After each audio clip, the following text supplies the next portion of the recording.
So hello everybody, welcome to the video. So in the previous videos we have done the previous year question analysis. फिर उसके बाद हमने देखा था कि वेरिएशंस होती हैं ह्यूमन बींग्स के अंदर, जेनेटिक पॉलीमॉर्फिज्म के अंदर हमने जो है वो यही देखा था। और फिर जो है वो हमने बात की थी हार्डी वाइनबर्ग लॉ की। हार्डी वाइनबर्ग लॉ वेरिएशंस के बारे में कुछ नहीं कहता, बट वो इस चीज़ के बारे में कहता है कि जो आपके पास जेनेटिक वेरिएशंस हैं वो वैसी की वैसी ही पड़ी रहेंगी जब तक जो है वो उसको कोई एक्सटर्नल फोर्स जो है वो लगाई नहीं जाएगी। ठीक है, सो वो इस तरह से जेनेटिक वेरिएशंस के बारे में बात करते हैं कि जब तक नेचर को छेड़ोगे नहीं तो नेचर भी कुछ नहीं कहेगी। ठीक है, आपके पास जो जेनेटिक वेरिएशंस हैं, जो आपके पास जीन फ्रीक्वेंसीज हैं वो कांस्टेंट रहेंगी, यानी कि आपके पास जो चीज़ें हैं वो इक्विलिब्रियम के अंदर बैठी रहेंगी, कोई दिक्कत वाली बात नहीं होगी। फिर उसके बाद हमने चेंजेस को जो है वो स्टडी करना स्टार्ट किया। उसी वीडियो के अंदर हमने ये देखा कि आपके पास जो है दो तरह की चेंजेस हैं। एक है आपके पास डायरेक्शनल चेंज और दूसरी है आपके पास रैंडम चेंजेस और रैंडम प्रोसेसेस। ठीक है, तो आपके पास रैंडम चेंजेस के अंदर हम अमाउंट तो देख लेते हैं, लेकिन डायरेक्शन किस ओर है वो हम देख नहीं पाते।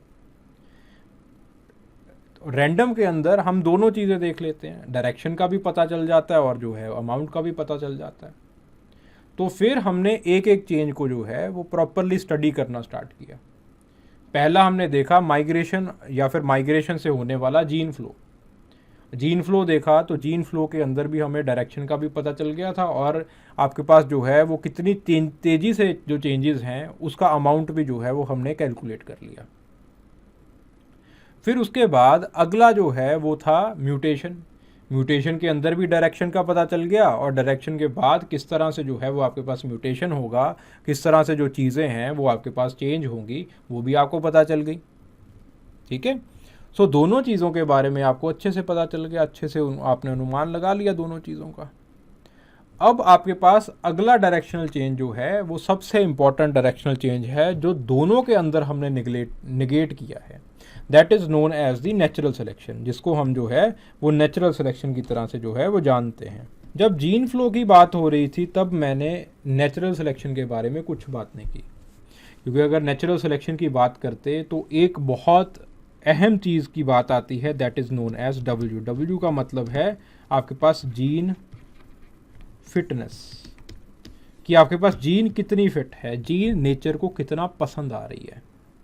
जेनेटिक फिटनेस और जीन फिटनेस, इसकी बात होती है। इसकी बात मैंने कहीं नहीं की, क्योंकि वहाँ पे फोकस क्या था, जीन फ्लो के बारे में था। फिर उसके बाद आगे चलते गए हमने जो है वो म्यूटेशन की बात की। म्यूटेशन के अंदर भी सेम, मैंने इसको जो है वो बताया ही नहीं, इसके बारे में बात ही नहीं की। फिर एंड में जो है वो मैंने आपको समझाया कि एक जो है वो आपके पास सेलेक्टिव प्रेशर लग जाता है। सेलेक्टिव प्रेशर यही होता है कि नेचर जो है वो अपना डायरेक्शन भी बना के रखती है। नेचर को जो चीज़ें पसंद आती हैं उनको सेलेक्ट करती है और जो चीज़ें उसको पसंद नहीं आती उनको रिजेक्ट भी कर देती है। ठीक है, तो आपके पास जो है, so before we start this topic, अगर आप इसकी PDF फाइल जो है वो डाउनलोड करना चाहते हैं, please go to the O2IS academy app. आप O2IS अकेडमी ऐप के ऊपर जाइए, इसके स्टोर सेक्शन को विजिट कीजिए and inside the store section you will find this course. ये कोर्स जो है ये आपको मिल जाएगा, anthropology optional revision and answer writing course. इसके रिसोर्स सेक्शन के अंदर जाइए, इनसाइड दी रिसोर्स सेक्शन ये जो वीडियो है आपको फ्री ऑफ कॉस्ट जो है वो मिल जाएगी। ठीक है, then anthropology day 16, this is population genetics.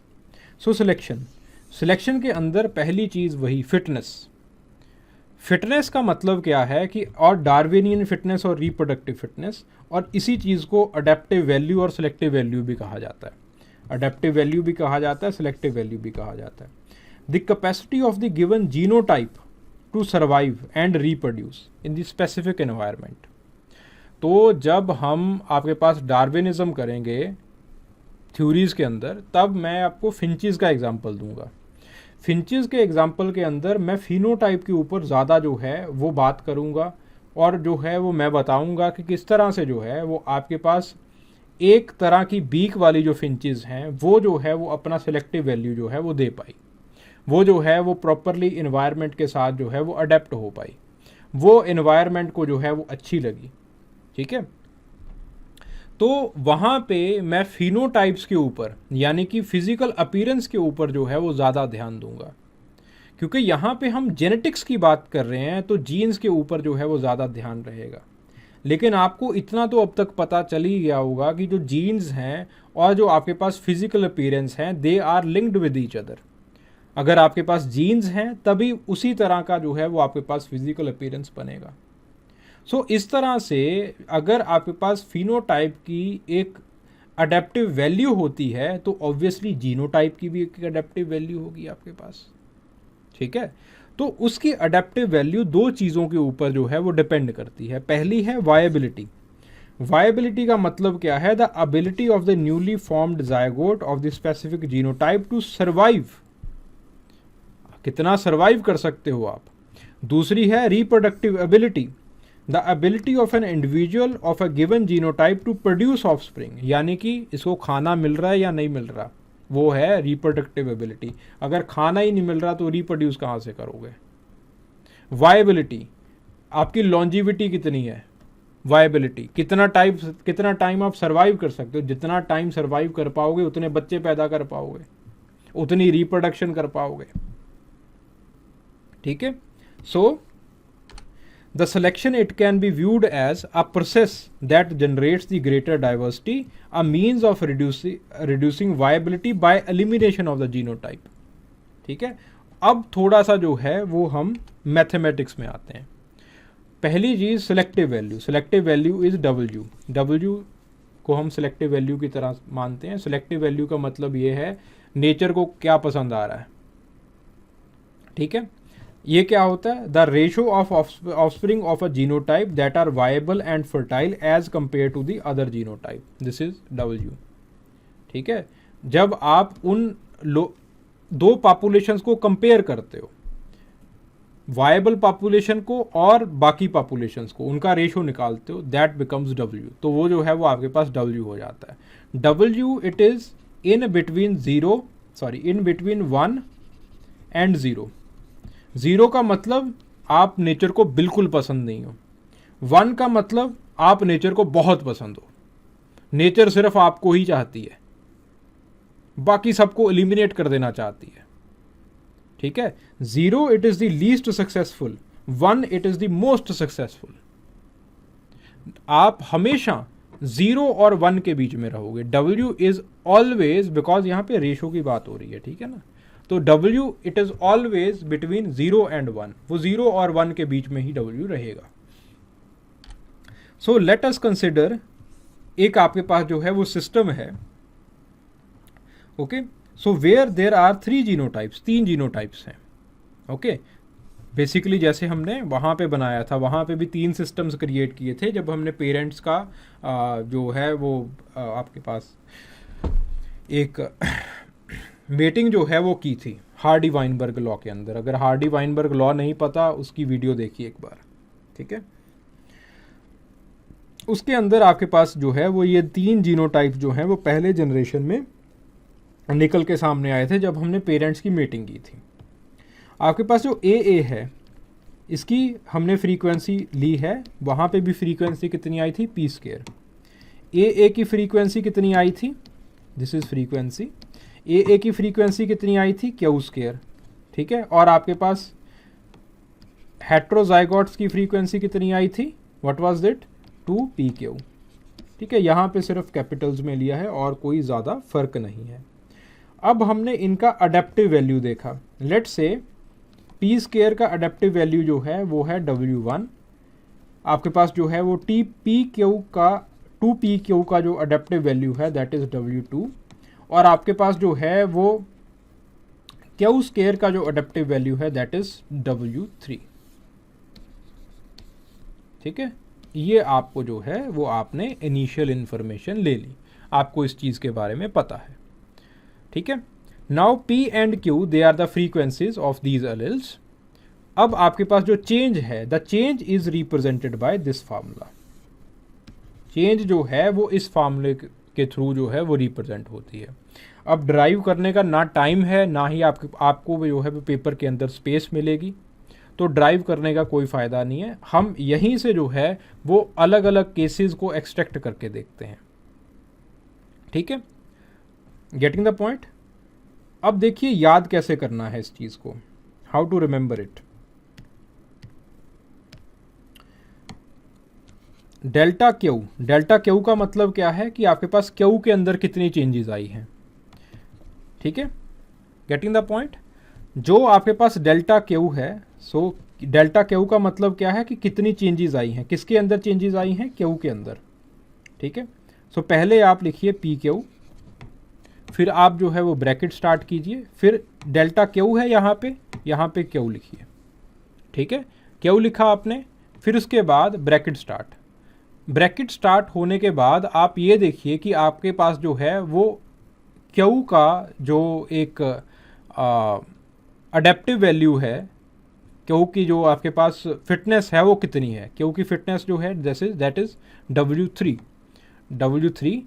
और फिर उसके बाद माइनस पी क्यू की आपके पास जो है वो कितनी है, पी क्यू की कितनी है, W2, ठीक है, गेटिंग द पॉइंट। यहाँ पे ब्रैकेट को जो है वो बंद कर दीजिए, ओके, समझ में आ रही है भाई बात। फिर उसके बाद प्लस करके क्यू की आपने देख ली, ठीक है, फिर उसके बाद प्लस किया, प्लस पी के बाद पी की कितनी है आपके पास, ठीक है, पी की कितनी है, इस चीज़ को माइनस करिए, माइनस करके जो है वो इजी रहेगा, that sticks to your mind, ठीक है, सॉरी, ठीक है, माइनस कीजिए, ओके। क्यू का कंपटीशन किसके साथ है, पी के साथ, तो पी को क्या करोगे, माइनस पी की फिटनेस कितनी है, W1 माइनस W2, ठीक है, गेटिंग द पॉइंट। इस चीज़ को जो है वो आप ब्रैकेट क्लोज कर दीजिए। ओवर क्या है, total frequencies after selection, total. इस तरह से जो है वो आप इस एक्सप्रेशन को जो है वो याद कर सकते हो, ठीक है। यहाँ पे माइनस रखना, ठीक है, माइनस से जो है वो आप प्रॉपरली जो है वो इस चीज़ को देख सकते हो। सो इसी चीज़ को आप इस तरह लिख सकते हो,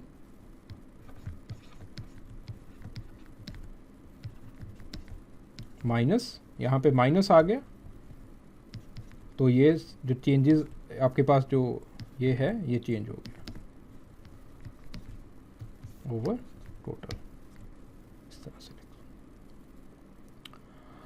ये ब्रैकेट यहाँ पे क्लोज है, ठीक है, इस तरह से आप जो है वो इसको लिख सकते हैं, ठीक है, गेटिंग द पॉइंट। याद हो जाएगा, तो इसको जो है वो आप याद कर लीजिएगा। It is very very important है भैया, एक्सप्रेशन को याद कर लीजिएगा, क्योंकि इसी एक्सप्रेशन से जो है वो हम आगे चल के जो है सिलेक्शन के केसेस स्टडी करेंगे। पहला केस है डायरेक्शनल सिलेक्शन। डायरेक्शनल सिलेक्शन का मतलब क्या है कि आपके पास जो है वो नेचर जो है वो पार्शियल हो चुका है। नेचर चाहता है कि एक जीन सरवाइव करे, दूसरा जीन जो है, दूसरा अलेल जो है वो आपके पास उसको दबाया जाए, ठीक है।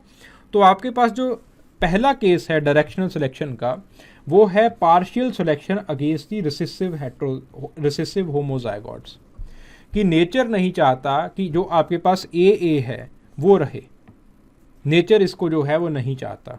सो आपके पास जो एक्सप्रेशन आ जाता है वो आ जाता है डेल्टा क्यू, ठीक है, is equal to minus S Q square 1 minus Q over 1 minus S Q square. S का मतलब क्या है कि जो सिलेक्शन है, ठीक है, S represents the selection bias against the recessive heterozygote, recessive heterozygote के अगेंस्ट जो आपका सिलेक्शन बायस है, ठीक है, उसको जो है वो आपका एस जो है वो रिप्रेजेंट कर रहा है, getting the point. So this becomes the expression. इसके अंदर इंपॉर्टेंट क्या निकलता है आपके पास, दिस इज डेल्टा। इसके अंदर इंपॉर्टेंट जो है वो आपके पास ये साइन है, this sign it is important.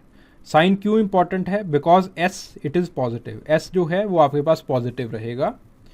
S का मतलब क्या है, it is a positive value, ठीक है। जो क्यू है, क्योंकि यहाँ पे स्केयर है, ऑब्वियसली क्यू की वैल्यू भी पॉजिटिव रहती है, दिस इज पॉजिटिव। क्यू हमेशा जो है 1 से कम ही रहेगा, चाहे P है चाहे Q है, हमेशा वो 1 से कम ही रहेगा, ठीक है, बिकॉज फ्रीक्वेंसी निकाल रहे हो, 1 से कैसे ज़्यादा हो जाएगी भाई।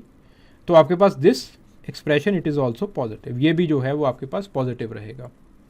S this is an integer, S जो है वो आपके पास पॉइंट्स में है, ठीक है, वो S जो है it is also because it is selective value.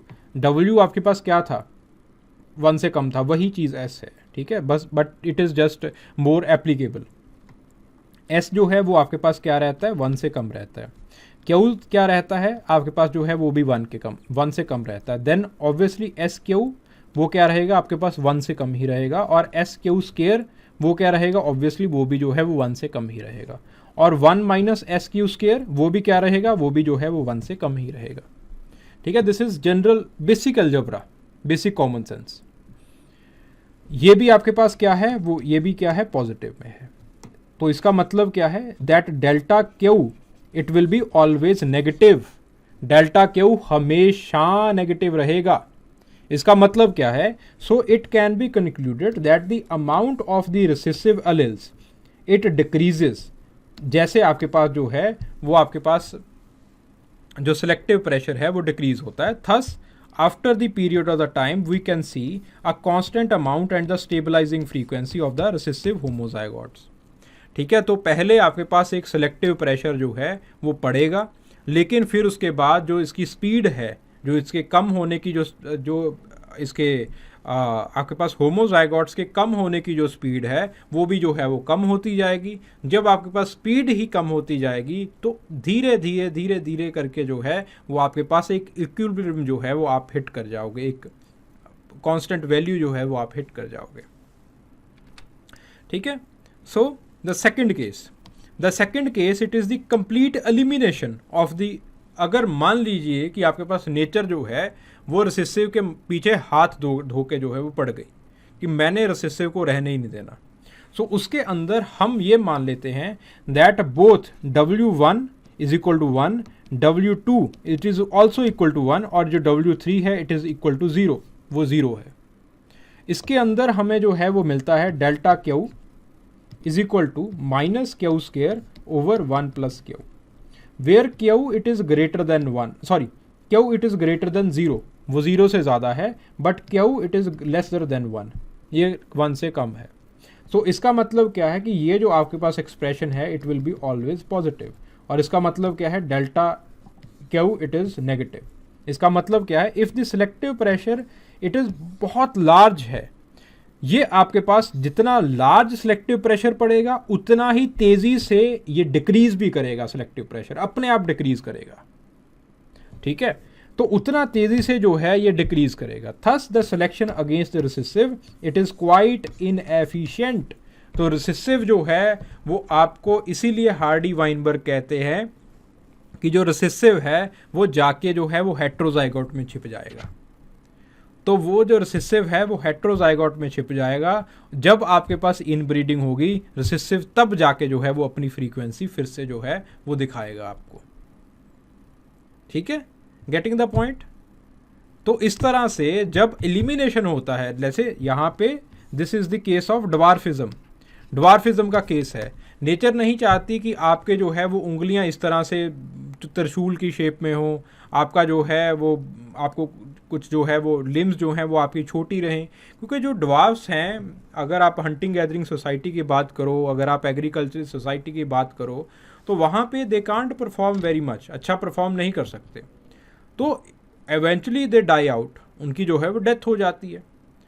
तो नेचर जो है वो ड्वार्फिज्म के अगेंस्ट है, नेचर नहीं चाहती कि आप ड्वार्फ बनो।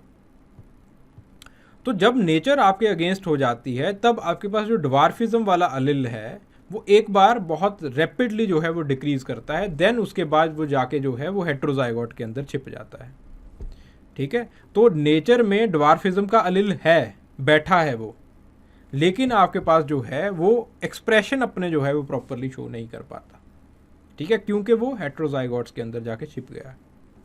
Then the third one, partial selection against the dominant homozygotes. ठीक है, डोमिनेंट्स के अगेंस्ट जो है वो नेचर हो गई है। नेचर नहीं चाहती कि आपको जो है वो कोई डोमिनेंट जो है, जैसे एपिलोइया जैसी बीमारी जो है वो हो जाए। ठीक है, या फिर आप हंटिंगटन डिसीज़ वगैरह जो है वो आपको हो जाए, नेचर नहीं चाहती। इसके अंदर लेट से हम मान लेते हैं कि जैसे वहाँ पे हमने किया था कि आपके पास जो W2 है is equal to W3 is equal to 1, और आपके पास जो W1 है it is equal to 1 minus S। S is the selective pressure. Selective pressure किसके फेवर में जा रहा है? ये जो है वो डोमिनेंट से परे जा रहा है। या तो ये हेट्रोजाइगोट्स के फेवर में जा रहा है, या फिर ये जो है वो होमोजाइगोट रिसेसिव के फेवर में जा रहा है। ठीक है, so the change in the frequency delta Q it is equal to 1 minus S P square 1 minus P over 1 minus S P square. ठीक है, नाउ सी दिस एक्सप्रेशन, इसको देखिए।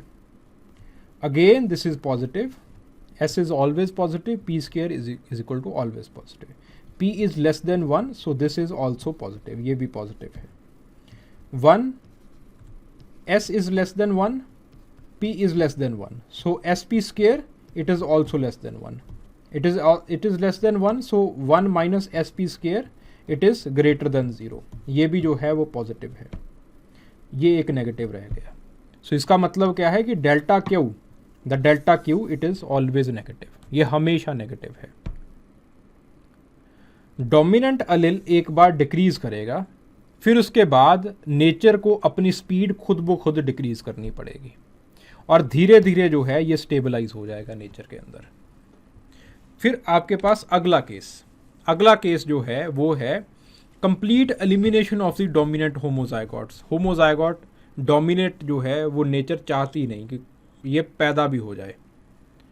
ठीक है, अगेन आपके पास ये है, obviously delta Q it is negative, the dominant अलिल it will decrease with time, एक बार डिक्रीज करेगा, प्लंज करेगा। टेक द केस ऑफ एपिलोया का केस ले लो, एक बार प्लंज करेगा, डिक्रीज करेगा ये, बट इसकी जो स्पीड है डिक्रीज करने की वो भी डिक्रीज कर जाएगी, और धीरे धीरे ये स्टेबलाइज हो जाएगा, और ये भी जाके जो है वो कहीं ना कहीं हेट्रोजाइगोट्स वगैरह में जाके जो है वो छिपने की कोशिश करेगा। ठीक है, so complete elimination it is not possible, complete elimination जो है वो आपके पास पॉसिबल नहीं है इसका। ठीक है, ये आपके पास नेचर के अंदर जो है रहेगा। ठीक है, एपिलोया का केस मत लीजिए, क्योंकि उसके अंदर बीमारी जो है वो रिप्रोडक्टिव एज से पहले ही डेथ कर देती है। ठीक है, तो एपिलोया का केस मत लीजिए, कोई और जो है वो आपके पास डोमिनेंट डिसऑर्डर का जो है वो केस ले सकते हैं आप।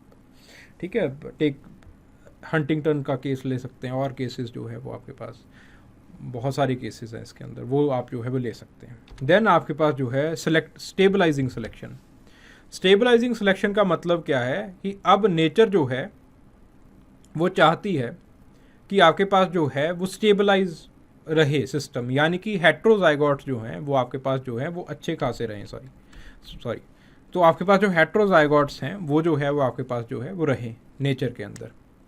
सो डेल्टा क्यू, जो आपके पास डेल्टा क्यू है it is P Q S1P minus S2Q over 1 minus S1P square minus SQ square. ठीक है, so this is the expression. ये एक्सप्रेशन कैसे आया? अगेन आपने क्या माना है कि S जो है वो होमोजाइगोट्स के लिए है, बाकियों को जो है वो आपने निगेट कर दिया, बाकियों को जो है वो आपने कम कर दिया। चलिए, सो दिस इज़ इट। तो ये आपके पास एक्सप्रेशन बन जाता है S1 और S2। हाँ, S2। ठीक है, S1 it represents the selection of P, S2 it represents the selection of Q। ठीक है, यहाँ पे भी S1 it represents the selection of P, SQ it represents the selection of Q। Okay, let's say in the stabilising selection, आपके stabilising selection क्या कहती है कि आपके पास डेल्टा क्यू क्या है? इट इज़ 0, डेल्टा क्यू जो है वो ज़ीरो है। क्यों? क्योंकि स्टेबलाइजिंग सिलेक्शन के अंदर हम ये मानते हैं कि जो चल रहा है वो चल रहा है, कुछ नहीं हो रहा उसको। सो आपके पास जो है वो ये एक्सप्रेशन जो है वो आ जाता है। जब आपके पास delta Q it is equal to zero बन जाता है, then you have this expression that Q it is equal to S1 over S1, it is the selection of P, S1 plus S2, P is equal to S2 over S1 plus S2। ठीक है, both are positive, दोनों जो है वो आपके पास positive है। ठीक है, इसके अंदर आपको क्या मिलेगा, बेसिकली व्हाट हैपन्स इज कि Q का जो आपके पास Q का जो इट इज़ directly proportional to S1, Q का जो डिपेंडेंस है वो S1 के ऊपर रहेगा और P का डिपेंडेंस जो है वो आपके पास S2 के ऊपर रहेगा। यानी कि आपके पास जो है वो हेट्रोजाइगोट्स जो हैं वो इस केस के अंदर जो है वो आपके पास फेवरेबल हो जाएंगे। ठीक है, क्यों? क्योंकि Q चाहती है P आए, P चाहती है Q आए, तो दोनों आ जाएंगे ना। तो जब दोनों आ जाएंगे तो आपके पास PQ बन जाएगा। ठीक है, तो आपके पास जो है वो हेट्रोजाइगोट्स जो हैं वो इस केस के अंदर वो फेवरेबल होते हैं। जैसे आपके पास जो है take the example of the sickle cell anaemia, HB और HBS, हेट्रोजाइगोट्स जो हैं they are favourable in that case. ठीक है, so this is the directional selection, this is the stabilising selection and this is the disruptive selection. Disruptive selection के अंदर medium को आप बिल्कुल डिस्ट्रप्ट कर देते हो, आपके पास दो अलग अलग बन जाते हैं। ठीक है, सो आपके पास इस तरह से। देन क्वेश्चन, एक्सप्लेन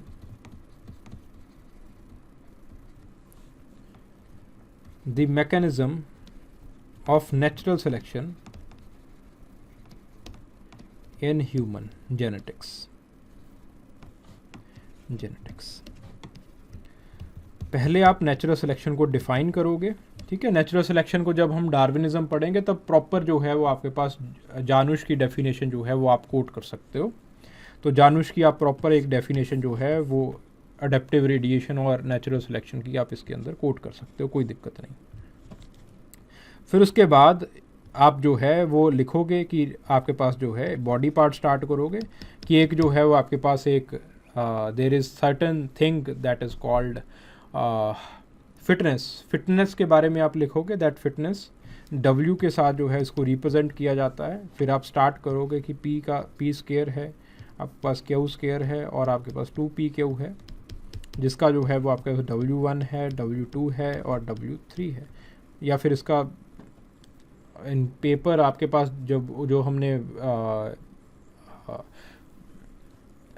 पीछे किया है तो उसके अंदर जो है वो हमने इसको जो है वो रिप्लेस किया है। W3 की जगह पे W2 है, W2 की जगह पे W3 है। फिर आप जो है वो 4 केसेस बनाओगे जो हमने जो है वो केसेस बनाए हैं। ठीक है, केसेस कम भी बना सकते हो, कोई दिक्कत वाली बात नहीं है। ठीक है, 3 केसेस भी बना के जो है वो आप लिख सकते हो। जो भी आपको 3 केसेस जो हैं वो प्रॉपर लग रहे हैं। पहले केस के अंदर आप जो है वो होमोजाइगोट को नेचर जो होमोजाइगोट रिसेसिव को नेचर चाहती है कि ये ना रहे। दूसरा केस आप वो बना सकते हो कि आपके पास जो है वो होमोजाइगोट डोमिनेंट नेचर चाहती है कि ये ना रहे। तीसरा जो है वो आप स्टेबलाइजिंग सिलेक्शन का बात जो है वो आप एक्सप्रेशन लिख सकते हो। बार बार ड्राइव करने की ज़रूरत नहीं है, सिंपल जो है वो आप चीज़ों को लिख सकते हो। यहाँ पे आप लिखोगे कि जो आपके डेल्टा क्यू है दैट इज़ अगेन माइनस के अंदर आ रहा है। यहाँ पे भी जो है वो आपके पास डेल्टा क्यू जो है वो नेगेटिव ही आएगा। ठीक है, तो आप जो है वो सिमिलर चीज़ें लिख सकते हो कि धीरे करके जो है वो नेचर चाहे जितनी मर्ज़ी तेज़ स्पीड्स के साथ इसको चलाए। इनिशियली स्पीड जो है वो आपके पास प्रेशर की तेज़ रहेगी, फिर उसके बाद एकदम से जो है जितनी तेज़ी से नेचर ने डिक्रीज़ किया है उतनी तेज़ी से जो है वो आपके पास प्रेशर जो है वो रिड्यूस भी हो जाएगा। ठीक है, तो इस तरह से आपके पास रिसेसिव भी रहेगा, डोमिनेंट भी रहेगा। They will come to a equilibrium, वो जो है वो एक इक्विलिब्रियम के अंदर जो है वो आ जाएंगे। फिर स्टेबलाइजिंग के अंदर हमें यह पता चलता है कि आपके पास जो P का सिलेक्टिव फिटनेस है वो Q के पी का जो फ्रीक्वेंसी है वो क्यू के सिलेक्टिव फिटनेस के ऊपर रहेगा, क्यू की जो फ्रीक्वेंसी है वो पी के सिलेक्टिव फिटनेस के ऊपर रहेगी, यानी कि जो आपके पास हेट्रोजाइगोट्स हैं उनको जो है वो आप जो है वो क्या कह सकते हो आप कि उसको जो है वो आप फेवर करोगे।